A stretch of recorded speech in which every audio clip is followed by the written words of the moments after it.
Avropa İttifaqı ilə bağlı yeni qərarlar da qəbul edilə bilər. Məsələn, yeni üzv olan ölkələr bir müddət ərzində veto hüququndan məhrum edilə bilər. Çünki Avropa İttifaqını bu baxımdan narahat edən mövzular var. Xatırlayırsınızsa, Viktor Orbanın rəhbərlik etdiyi dövrdə Macarıstanla yaşanan münaqişələr fonunda Avropa İttifaqı çox problemlər yaşadı, çox əziyyət çəkdi və problemlər hansı ki həmin dövrdən başlayıb, indi də davam etmək üzrədir. Maraqlıdır, Avropa İttifaqı belə bir qərarı qəbul edəcəkmi? Ümumiyyətlə, bu qərarın qəbul edilməsi bu qədərmi asan və rahatdır? Suallarımızı siyasi şərhçi Əhməd Şahidova ünvanlayacağıq.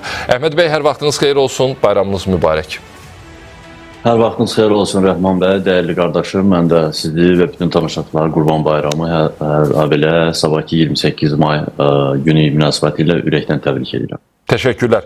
Mən bir neçə saniyə əvvəl bir xəbərlə tanış etdim tamaşaçıları, hansı ki Avropa İttifaqında bloka yeni qoşulan ölkələrin üzvlükdən sonra bir müddət veto hüququndan istifadə etməməsi gözlənilir. Avropa İttifaqının narahatlıqlarını başa düşmək olar, amma gələcək hansı perspektivlər üçün İttifaq belə bir addımı ata bilər və hansı ölkələrə şamil olunacaq sizcə? Bəli, Rəhman bəy, əslində son illər yaşanan Ukrayna-Rusiya müharibəsi fonunda, xüsusən də Macarıstanın, Viktor Orbanın hakimiyyəti dövründə Macarıstan dəfələrlə xarici siyasət və təhlükəsizlik məsələlərində, xüsusən də Ukraynaya maliyyə dəstəyi göstərilməsi, Rusiyaya qarşı sanksiyaların dərinləşməsi və digər geostrateji məsələlərdə mərkəzdən gələn təlimatlara, qərarlara qarşı çıxırdı.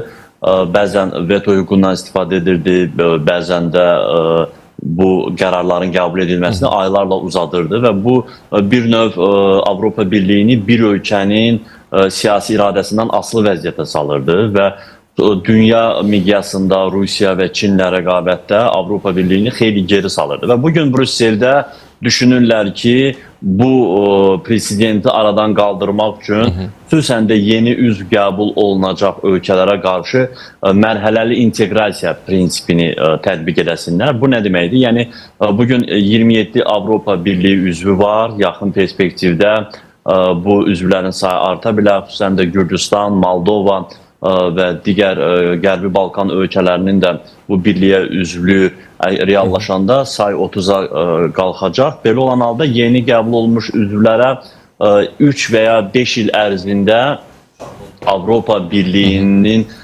strateji məsələlərində, təhlükəsizlik, xarici siyasət məsələlərində iştirak etmək, səs vermədə iştirak etmək, amma veto hüququndan istifadə etməmək nəzərdə tutulur ki, bu 3-5 il ərzində həmin yeni üzv ölkələrin Avropanın siyasi kursuna, geosiyasi ənənələrinə, siyasətinə uyğunlaşmasını nəzərdə tutur. Amma Avropanın belə bir bərabərlik anlayışı var da. Bəli, elə bu Avropa Birliyinin bərabər hüquqlu prinsipinə qarşıdır. Yəni, bugün Avropa Birliyi elə bir mexanizm üzərində qurulub ki, fərqi yoxdur. Böyük və ya kiçik ölkə, yəni ən böyük ölkəsi götürsək Almaniya ilə ən kiçik ölkəsi Malta arasında hüquqi yanaşma baxımından heç bir fərqi yoxdur. Bərabər hüquqlara malikdirlər. Bu baxımdan bu bir qədər ziddiyyət təşkil edir. Avropa Birliyinin özünün bir sıra sənədlərində, qanunlarında dəyişiklik edilməsi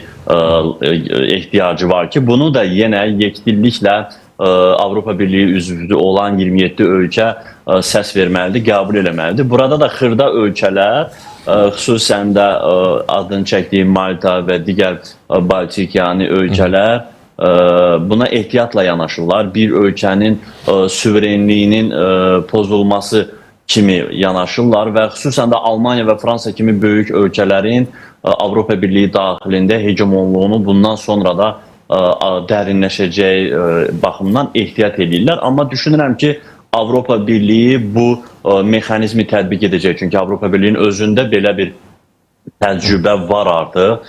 Xüsusən də Maastricht müqaviləsini, Lissabon müqaviləsini, Avrozonaya keçid zamanı bu təcrübə tətbiq olunub. Hətta Brexitdən sonra da bu belə bir təcrübə tətbiq olunurdu. Düşünürəm, Avropa Birliyi əgər bugün sürətlə dəyişən geosiyasi balansda öz rəqabətliyini qoruyub saxlamaq üçün veto hüququnu bəzi ölkələr üçün, xüsusən də yeni üzv qəbul olmuş ölkələr üçün müvəqqəti dayandırılmasını tətbiq edəcək. Bu Avropa Birliyini beynəlxalq güclər qarşısında daha rəqabətli bir səviyyəyə gətirib çıxaracaq. Bu baxımdan Avropa Birliyi Macarıstanın timsalında yaşadığı o geriləməni bir daha təkrar etməmək üçün bu addımı atmağa məcburdur. Yəni. Çox maraqlı ki, Viktor Orbanla bağlı bu problemlər yaşanmışdı. İndi Macarıstanın yeni baş naziri seçilib. Hansısa formada təxminən bəlkə də eyni mövqedən çıxış edə bilər Orbanla Avropa İttifaqı mövzusunda. Axı Macarıstanla bağlı heç bir yanaşmasını dəyişmir. Macar yenə istəsə hansısa formada veto qoyacaq. Bu yenilik nəyi dəyişir onda? Tək Macarıstanla bağlı məsələ deyil. Slovakiyanın baş naziri də bir çox qərarlarda Rusiyaya qarşı çıxmaqdan imtina edir. Hətta 9 may tarixində Kremldə keçirilən hərbi paradda Slovakiyanın baş naziri də iştirak edirdi. Xüsusən də Rusiya qazını almaq məsələsində Avropa Birliyi ölkələri arasında bəzi fikir ayrılıqları var. İndi Fransa, Almaniya, digər Mərkəzi Avropa ölkələri, onlar xüsusən də Rusiyaya qarşı siyasət baxımından yekdildilər. Amma yeni üzv qəbul olunacaq ölkələr ki var, Gürcüstan olsun, Moldova olsun ki, onlar qarşıdakı mərhələdə onların üzvlüyü gözlənilir. Bu yeni üzv gələn ölkələrin qəbul olunmasından sonra onlara da veto hüququnun tanınması bu Avropa Birliyinin bir veya iki yeni üzvün girovuna çevrilməsi riskini yarada bilər. Bu baxımdan Brüsseldə bunu düşünürlər və ilk tətbiq olunacaq ölkə də düşünürəm ki Montenegro olacaq. Montenegro bugün yaxın perspektivdə Avropa Birliyinə üzv qəbul olunacaq ilk namizəddir və düşünürəm ki, elə həmin təcrübənin, həmin mexanizmin ilk olaraq Montenegroya tətbiq edilməsi planlaşdırılır. Bu, Avropa Birliyi daxilində bir qədər mərkəzləşdirilmək siyasətini daha da dərinləşdirəcək. Təkcə Ukrayna-Rusiya məsələsində deyil, ümumiyyətlə artan güc var, Çin var bugün dünya liderliyinə iddialıdır. Çinlə, Rusiya ilə rəqabətdə Avropa Birliyinin daha çevik və operativ qərarlar verməsi üçün bu mexanizm tətbiq olunacaq. Və son sualım olacaq təbii ki, bu Rusiyaya qarşı, Rusiyaya görə atılacaq bir addım hesab edilə bilərmi? Yoxsa Avropa İttifaqı, daha doğrusu Avropa İttifaqının, düz qeyd etdim, başqa deməli maneələrdən qorunmaq kimi bir fikri var? Bu zərurət əslində Rusiya ilə münasibətdə ortaya çıxmış bir zərurətdir. İlk dəfə idi ki, bu Ukrayna-Rusiya müharibəsi kimi böyük bir hadisə yaşanmışdı. Avropa Birliyi ölkələri yekdil olaraq Ukraynaya dəstək vermək barədə qərar qəbul eləmişlər. Amma bu müharibə uzandıqca Rusiyaya qarşı sanksiyalar dərinləşdirmək, Rusiya qazından bir mənalı şəkildə imtina etmək Avropa Birliyinin bir sıra ölkələri, xüsusən də Rusiya ilə zaman-zaman normal münasibəti olan ölkələr var, Slovakiya, Macarıstan.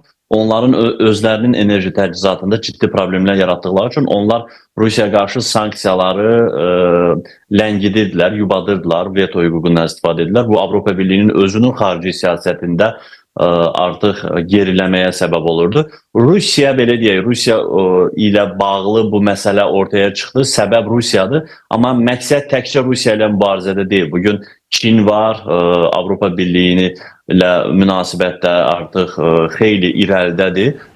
Konkret olaraq Rusiya ilə Çinlə rəqabətliyi hər zaman gündəmdə tuta bilmək üçün Avropa Birliyi, Brüssel daha çevik, daha operativ qərarlar qəbul etməlidir. Ona görə Brüsseldən gələn belə deyək təlimatlar, tezislər bugün üçün 27 üzv ölkələr tərəfindən qeyri-şərtsiz qəbul olunması məqsədə uyğundur. Sabah yeni üzvlər qəbul olunacaqsa, Avropa Birliyinin sayı 30-a çatacaqsa, yeni gələn üzvlərin hansısa bir kaprizi, hansısa bir qeyri-müəyyənliyi və ehtiyatlığı bu Avropa Birliyinin strateji xarici siyasət konsepsiyasına ciddi təsir göstərməməlidir və yeni gələn yeni üzv olan ölkələr təbii ki Avropa Birliyinin bir sıra sosial, iqtisadi üstünlüklərindən dərhal istifadə edəcəklər, bərabər hüquqlu olacaq. Amma strateji məsələlərdə, xüsusən də xarici siyasət, veto hüququndan istifadə məsələlərində yeni üzv qəbul olunan ölkələrə 3 illik, 5 illik bir sınaq müddəti tanınacaq ki, ondan bu müddətdən sonra həmin yeni üzv ölkələr Avropa Birliyinin ümumi siyasətinə tam adaptasiya olandan sonra onların da bərabər hüquqlu səs vermə imkanları tanınacaq. Təşəkkür edirəm. Çox sağ olun Əhməd bəy. Minnətdaram Mən təşəkkür edirəm. Siyasi şərhçi Əhməd Şahidovla danışdıq. Avropa İttifaqının yeni qərarlar verməsi gözlənilir. Hansı təhlükələrə qarşı hesablanıb bu qərarlar? Təxminən bu istiqamətdə cavablar eşitdik.